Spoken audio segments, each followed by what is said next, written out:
Right now, your brain is lying to you, and you don't even realize it. You think you're being careful, thoughtful, and responsible, but what's actually happening is so much darker than that.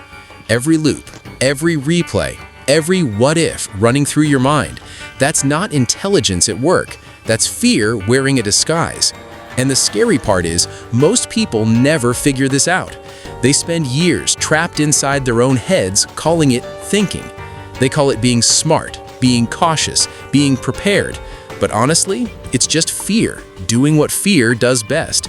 It keeps you paralyzed while making you feel productive. And here's what I want you to understand before we go any further. This isn't about being weak or broken or mentally ill. This is about a pattern your brain built to protect you. A pattern that made sense once, but is destroying you now. Stay with me, because what's coming is going to feel personal. If you want to understand how your mind really works, subscribe to ThoughtCraft right now, because everything we cover here is built to change the way you see yourself. Hit subscribe, and let's keep going, because this is where it gets real. Think about the last time you had a decision to make. Could have been something small, a text you needed to send. Could have been something big, a job, a relationship, a life change. You sat with it, turned it over, ran every possible scenario, and the longer you sat, the harder the decision felt. That's not a coincidence. That's the overthinking trap closing in. Because overthinking isn't solving anything, it's creating new problems. Every minute you spend in your head, doubt gets louder. You invent outcomes that haven't happened and probably never will. I'm telling you, that voice in your head isn't wisdom, it's anxiety. And this is where it gets really interesting. Psychology has a name for what overthinking actually is. It's called cognitive avoidance, and it's a fear response. Your brain feels threatened by uncertainty, by the unknown. So instead of facing that fear, it does something sneaky. It generates thoughts, endless, spinning, exhausting thoughts. And those thoughts give you the feeling of doing something useful. You feel like you're working on the problem, being diligent, but you're not solving anything. You're avoiding the fear underneath. That's the cruel trick your own mind is playing on you every single day. Thinking becomes a hiding place, not a tool. Here's the thing. Your brain evolved to keep you alive, not happy. Back in ancient times, uncertainty meant danger, real danger. A rustle in the grass could mean a predator was closing in. So your brain learned to scan, analyze, and predict threats constantly. That survival wiring is still running inside you right now. Except now the predator is a text you haven't replied to yet, or a presentation at work, or a difficult conversation you're avoiding. Your brain treats all of it as the same, as a potential threat. And it responds the same way, by going into overdrive. More thinking, more analyzing, more imagined catastrophes. But here's the part most people don't notice. Overthinking doesn't protect you from bad outcomes, it creates them. Because while you're stuck in your head, life keeps moving forward.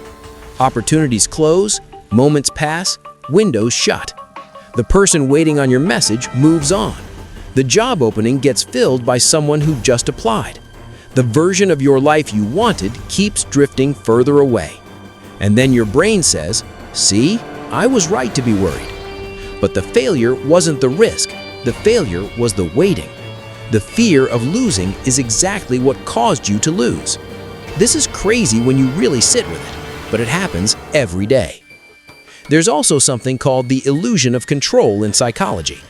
Overthinking feeds directly into that illusion every time. You feel like the more you think, the more control you gain. Like if you run every scenario, you can somehow prevent failure. But here's the truth. You cannot think your way out of uncertainty. Life doesn't give you certainty no matter how long you wait. And chasing that certainty is what keeps you permanently stuck. Trust me, I know this feels counterintuitive, but stay with me. The control you're looking for doesn't live in your thoughts. It lives on the other side of a decision you haven't made yet. And this is where it gets really interesting. Research from the University of Michigan shows something stunning. Roughly 85% of the things people worry about never happen. And when they do happen, 79% of people handle it just fine. So, almost everything your overthinking brain fears is a ghost. You're burning real mental energy fighting imaginary enemies. You're exhausting yourself over outcomes that will never arrive. And the cost isn't just energy, it's your confidence too. Every time you overthink instead of act, you teach your brain something. You teach it that you can't handle what's out there. You shrink a little bit each time you choose the loop over the leap. But here's the part most people don't notice. You can actually interrupt this pattern, and it starts with one shift. You have to stop asking "what if" and start asking "what now?" What if this fails is a fear question. It goes nowhere. What can I actually do right now is an action question. It moves you. When you feel the loop starting, name it out loud. This is fear. Just naming it changes your relationship with it immediately. Your brain stops treating the thought as a real threat and loosens its grip. You go from being inside the fear to observing it from the outside. That tiny gap between thought and reaction is where your power lives. Honestly, most people never find that gap because nobody tells them it exists. Another thing that rewires this fast, give yourself a time limit to decide. 2 minutes for small decisions, 2 days for big ones. Your brain doesn't need infinite time, it needs a boundary. Deadlines signal to your brain, decide now or lose the chance. That pressure doesn't hurt you, it actually frees you. Because action, even imperfect action, creates data your thinking never could. You learn more from one messy attempt than from 1,000 perfect scenarios. Clarity doesn't come before action. It comes after, every single time. You don't need to feel ready, you need to move, and readiness follows.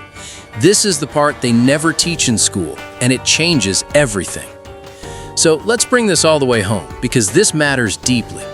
You are not an overthinker because you're too smart or too sensitive. You're an overthinker because somewhere fear got into the driver's seat, and fear is a terrible driver. It only knows one destination, nowhere. The version of you that you really want to be isn't thinking more. That version of you is choosing action even when the outcome is unknown. Not because they're fearless, but because they understand fear's game now. They know the loop is a trap, and the only exit is a step forward. And that step doesn't have to be perfect, it just has to be real. You are so much more capable than your overthinking has let you believe. If this hit different for you today, subscribe to ThoughtCraft right now. We go deep on the things your mind does that nobody ever explains to you. Drop a comment below. Tell me what decision fear has been keeping you from, because sometimes seeing it written down is the first step out of the loop. You found this video for a reason. Don't let fear talk you out of that too.